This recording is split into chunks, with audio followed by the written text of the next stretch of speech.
či už plastik, papier, sklo, tetrapaky a tiež špatne zamonok.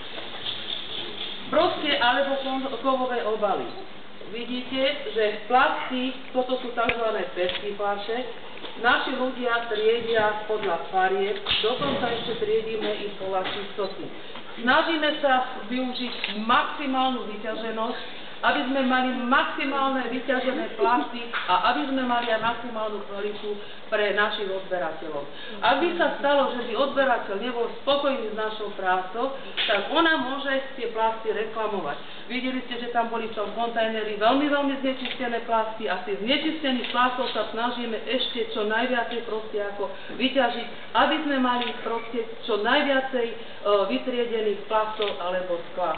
Preto na vás dneska apelujem, keď budete triediť, už niektoré školy majú rozdelnuté zber tetrapakov, tetrapaky takisto my triedíme, takže treba maximálne venovať sa tej čistote, aj vôbec aj byť taký ohľaduplný aj voči pracovníkom, čo robia na naše triedičke. Keď sa páči, poďme ďalej.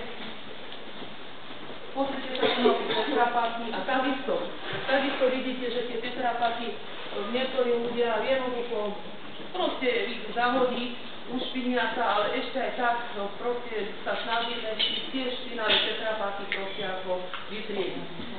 Ja sa spýtam vaše pani učiteľky. Pani učiteľka, máte na vašej škole na hájiku zber tetrapakov? Nie. Nie? Nie. Lebo niektoré školy majú. Tetrapak je? Tak deti vedia viac. Stane sa, že